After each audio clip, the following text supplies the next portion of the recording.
I think so often in our world, we spend all of our time in this thinking brain and not enough time going into our heart. But I tell you, when we begin to live from our heart, our life shows up differently. It shows up differently as we discover a way to listen to our hearts, to tap into that inner wisdom, to allow that wisdom of our heart rather than our mind be the guiding force in our lives. That's when our lives really begin to change. We can rationalize things and mentally figure things out all we want, but somewhere along the line, we have to tap into our inner knowing, our knowing that knows what it knows, and it can never unknow that. And that inner guidance, that inner wisdom is available when we listen to our heart. Words that describe a heart-focused life are words like allowing, spaciousness, curiosity, playfulness, spontaneity, trust, love. These are words that are meaningful when we are living from a heart-centered space, when we are learning to live from our heart. You know, the word courage itself means of the heart. And finding the courage within ourselves to look at all of our hidden beliefs and allow ourselves to discover the power that is coming forth from within our own heart. And then to actually begin to recognize that we are whole all along. And that love that we've been seeking for so long is actually a love that is already intrinsically within us. You know, until we learn to do this, no love from the outside world is ever going to satisfy us. Because the only way to really relieve the longing that we feel is to know who we truly are. And then we can only know who we truly are when we live from the heart.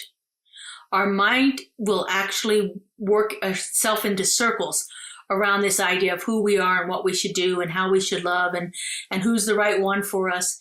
Where if we listen to our heart, we begin to get a deeper, more innate, more intuitive sense of what is calling itself forth through us.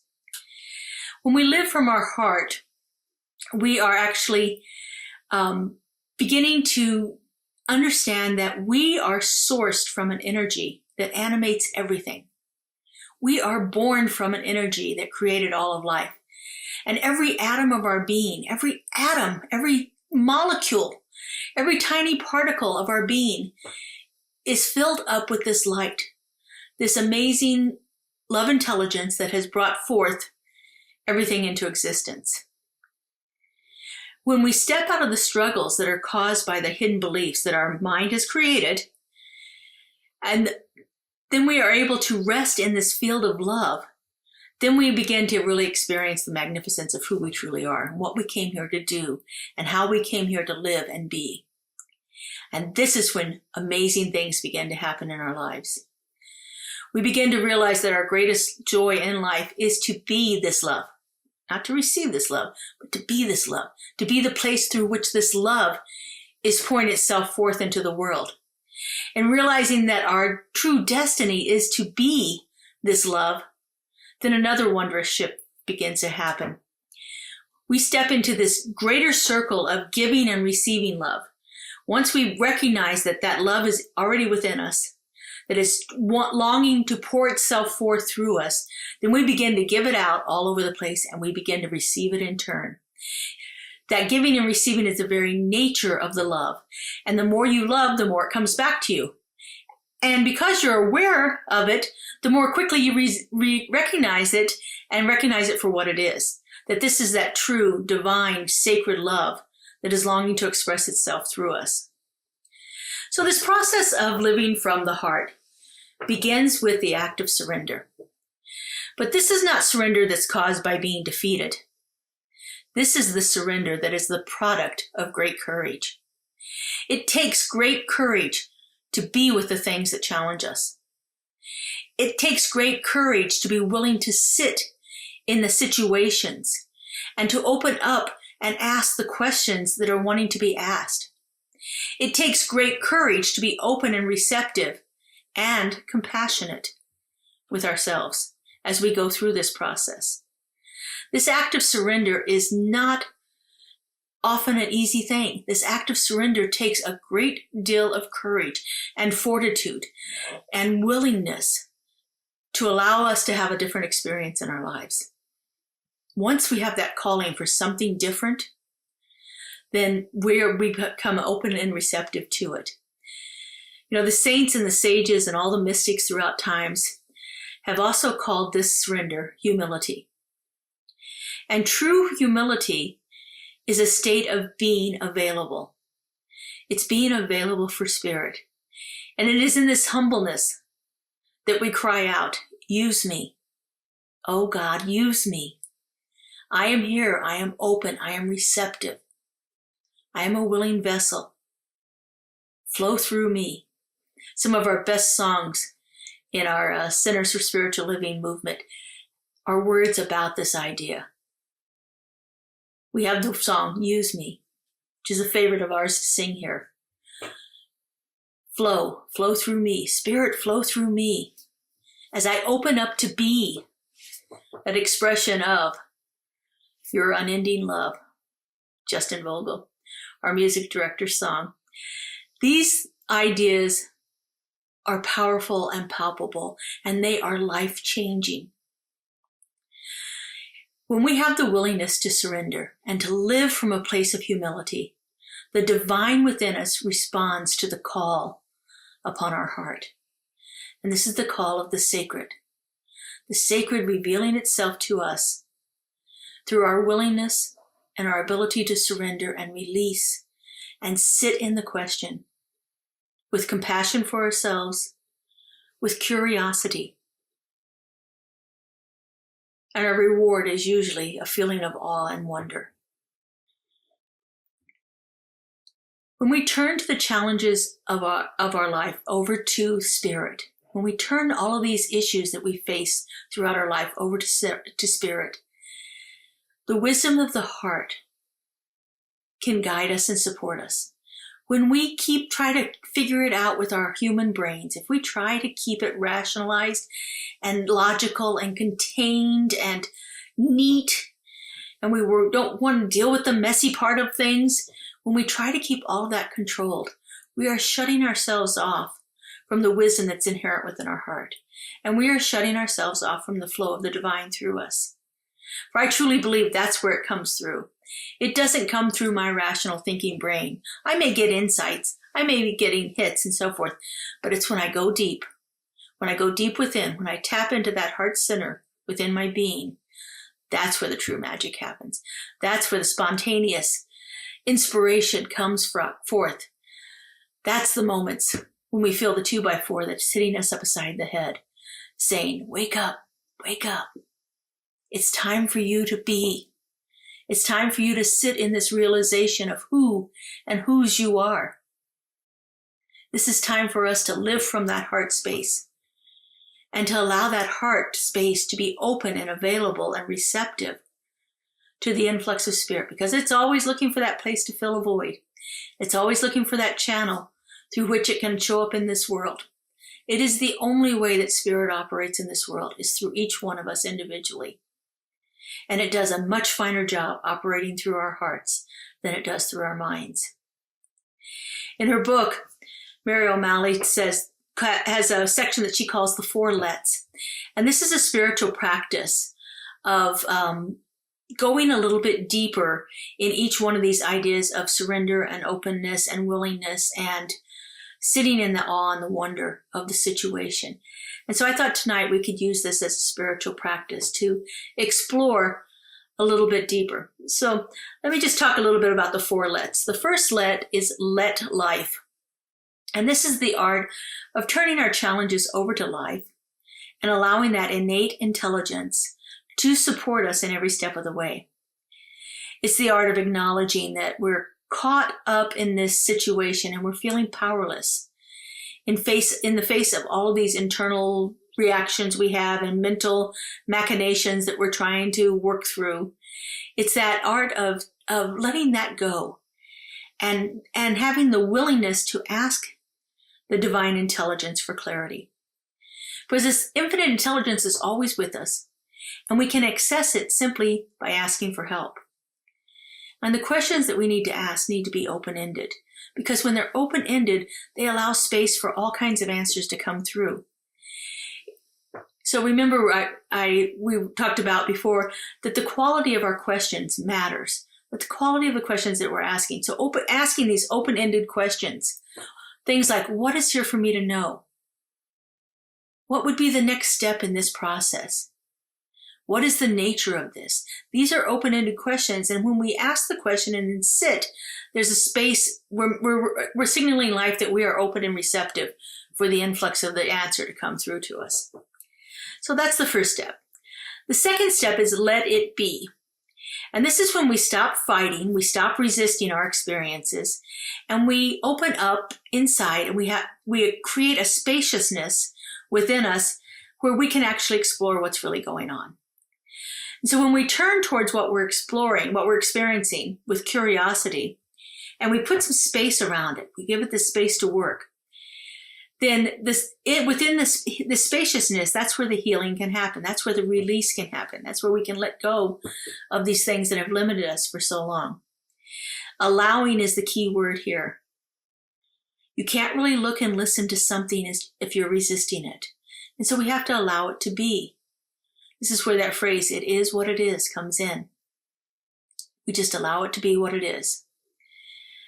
And so when we allow here, we begin to get an understanding of all of the things that are embedded within this situation, all of our reactions to it, all of the hidden beliefs that are waiting for us to examine them, to let them have a space to be. And in that willingness to let them be, they feel seen, they feel acknowledged, and they can be released. But as long as we're resisting and fighting it, then it's going to be persisting in our experience. After all, what we resist persists. The third stage of this is let it go. And so with enough curiosity and compassion, we can begin to let all of our old beliefs pass through us without getting caught up on anything, and not resorting to our old patterns of behavior when these feelings come up. All of us have developed different patterns of behavior to cope with different things in our lives. This is stuff where sometimes addiction or compulsive behavior comes in. Those are the extreme cases of it. Sometimes it's just avoidance. I know I used to say that I didn't have any fears. And one of the things that I didn't like to do was to talk on the phone, but it wasn't because it was a fear. It was just because I had phone issues. And so I would just say, I have phone issues. I don't talk on the phone. Well, it was because I didn't know what was going to be happening on the other end. And there was an embedded fear. And as I worked through that, I began to release that, but I had to acknowledge it first. I had to say, oh, this is actually something I'm afraid of. And until I could do that, I couldn't move past it. So when we have these old beliefs that are tapping at our consciousness, we don't need to get trapped in them. We don't need to follow them out to the completion down the same old path of behavior. All we need to do is acknowledge it, give them a space to be, and then send them on their way. There comes a point in our lives where we long to stay open, where there's nothing that's worth closing our heart, or tightening it, or keeping all of this stuff inside of us. Each one of us reaches that point within our life when this is just more than we can do anymore.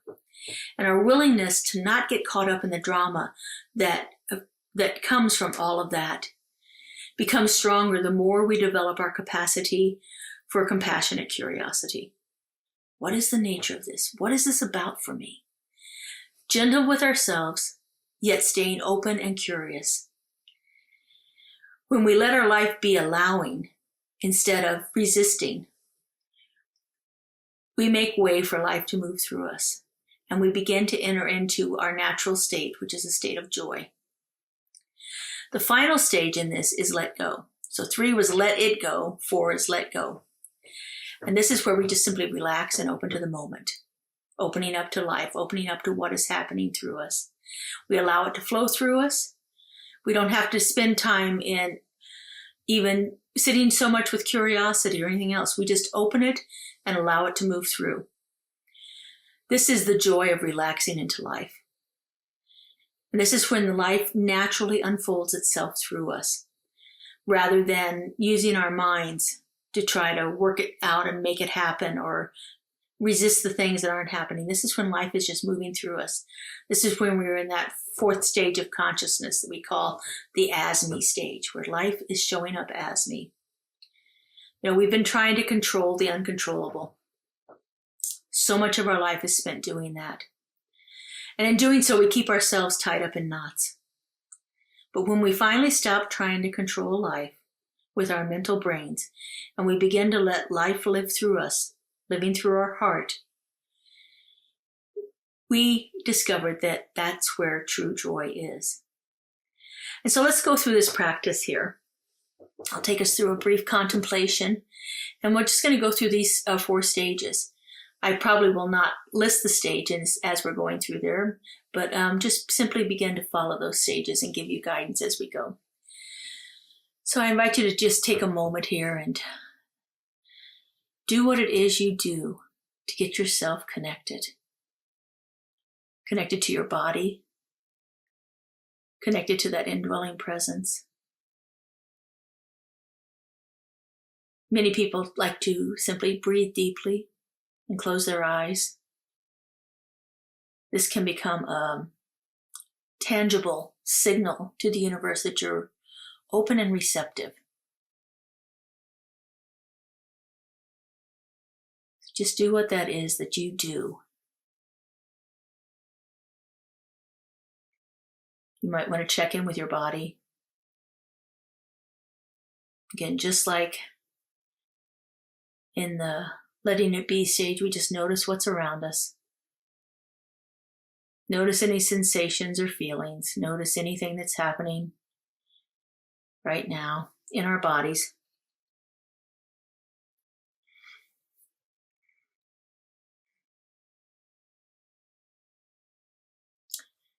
And if your mind is inserting itself with that laundry list of things to do, or judgments,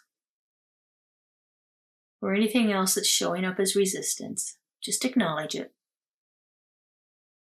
And just tell it you'll get to it when you're done with this.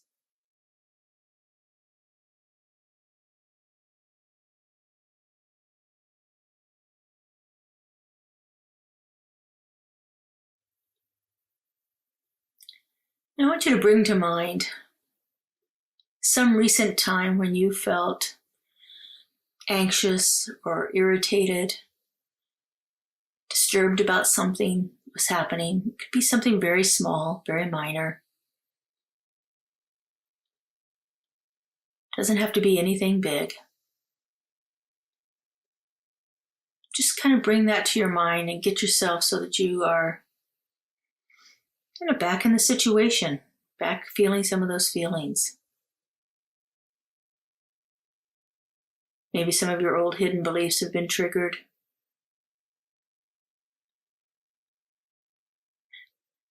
I often find it's things I thought I was over. They come tapping at my consciousness.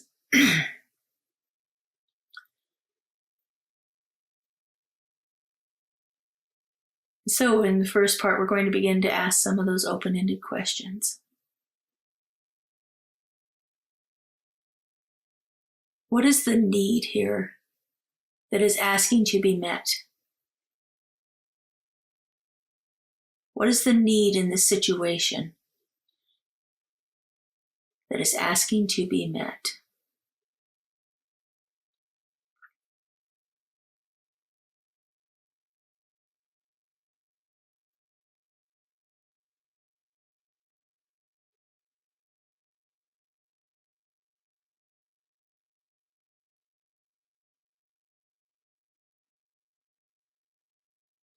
And after we ask the question, we just simply listen from our heart.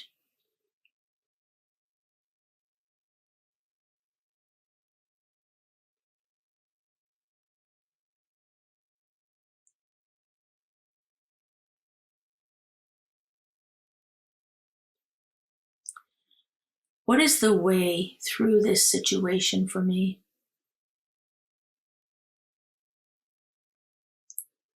What is a way I can move through this?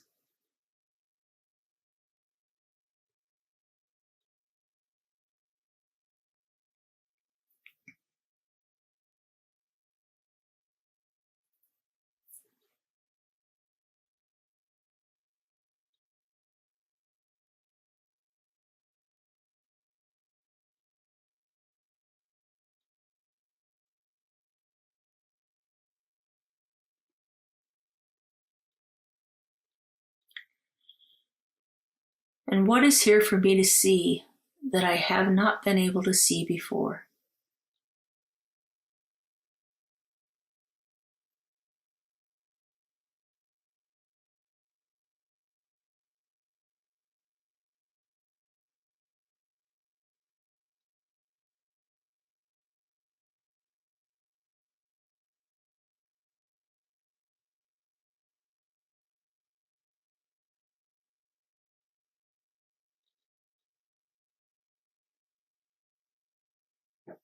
And so now from that heart center within your being, that place where you feel connected to spirit, that place from which life is breathing you. For me, this is right below my sternum and above my diaphragm. But it could be somewhere else on your body. But this is what I call my heart center.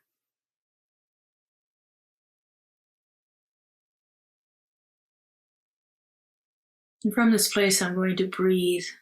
And as I breathe, open up in a more expansive way.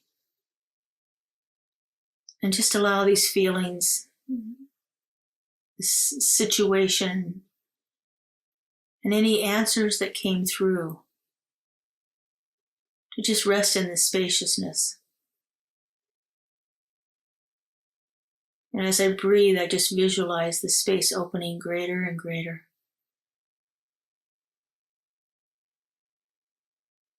It begins to feel like a space without boundaries.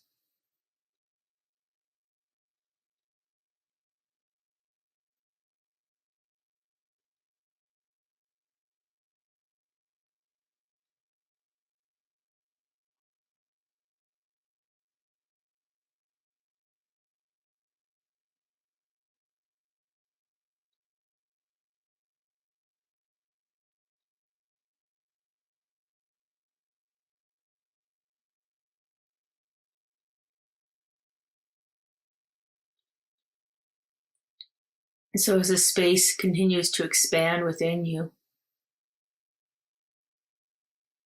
just allow any of these things to move on through. You can move them out on your breath, or you can just allow them to escape from your being as this heart center within you becomes more spacious and the walls begin to disintegrate. Just simply allow all of these old thoughts and behavior patterns. Simply move on out.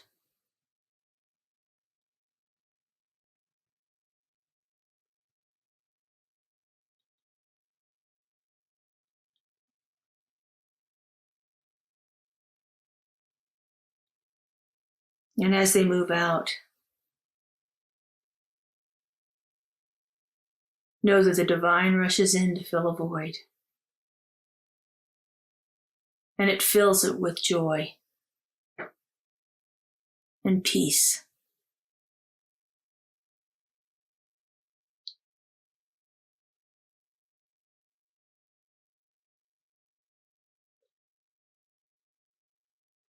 With a beautiful sense of playfulness and a vital energy that is flowing through every cell of your being.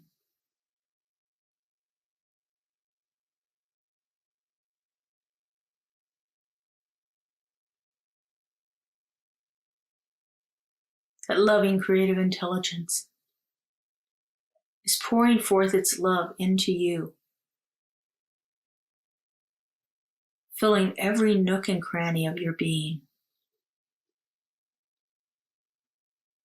with this heart-centered, beautiful expression of love.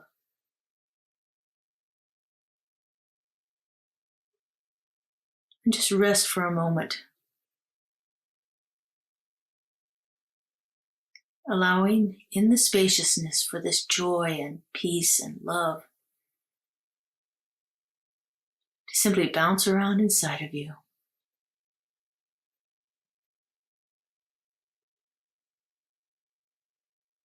Filling up every aspect of your being, every aspect of your life.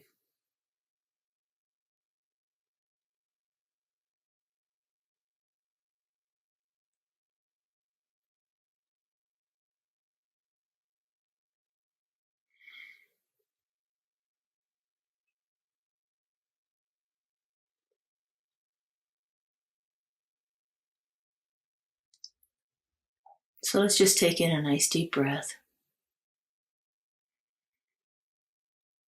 Know that whenever we want to, we can return to that heart center and rekindle those feelings that we've just experienced here.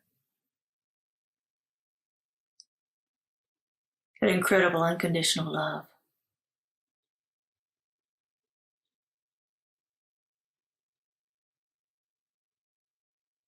That perfect peace.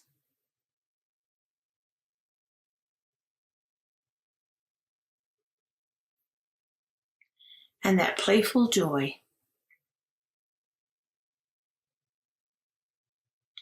Their songs are alive and singing through you now.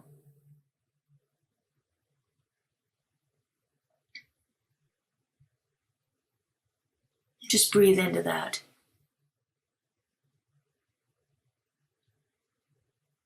And when you're ready, go ahead and open your eyes.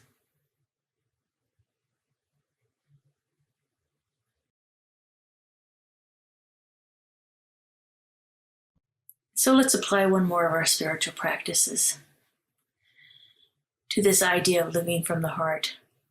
This is our spiritual mind treatment, our form of affirmative prayer. It is a prayer of deep connection,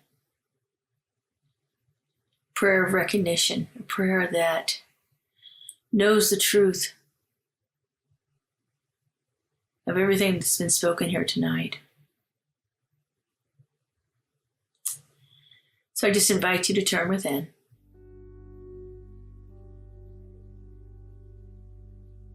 You can lift your eyes high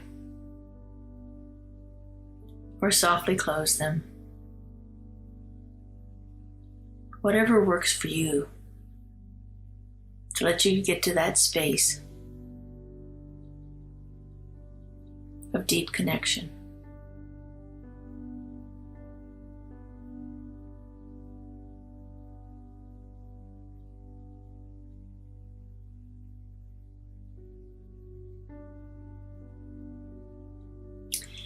And so, turning within, I sense and feel that presence of the One, that creative, loving intelligence that has brought forth everything into existence. Everything that has ever been, everything that is yet to be, is all that perfect manifestation of the One. Because this One created all. I know that it is embedded within all life. That all life is imbued with the very essence and energy of that loving Creator. So I know this is the truth of me. I know that infinite intelligence resides right at the very heart of my being. And that it is living its life through me in all that I am and all that I do. Because I know this is true for me, I know this is true for each and every individual out there. Every bit of creation is a living emanation of the One, endowed with that perfect peace, that unconditional love, that playful joy that is expressing itself continuously. And so, I speak my word, knowing this truth and feeling this divine presence. I know that there is an intelligence within my being that is always open and receptive waiting for me to be willing to tap into it, waiting for me to give it the space to operate in my life. I know this very same divine intelligence exists within everyone and all things. I know that it is continuously and constantly available, open and receptive to our recognition of it and our willingness to abide in it, our willingness to be open, to surrender our ego minds,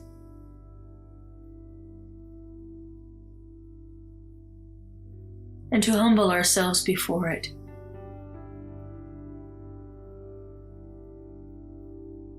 For these acts signal our receptivity and our willingness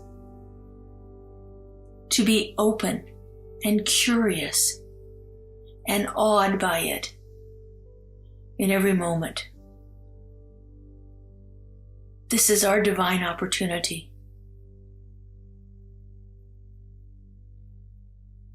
Spirit makes itself available,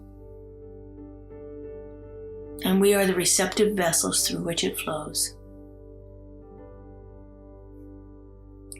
And oh, how grateful I am to know this. How grateful I am to have had this experience of feeling it here tonight. And how grateful I am for each and every one of you who has been receptive to these ideas. For I know that as each one of us becomes more open and receptive, our world is transformed. And oh, how glad I am about that. And so I simply release this word into that law, to that creative, loving intelligence that has no boundaries, that knows no limitations, that always says yes. I let it go and I let it be. And so it is. Amen.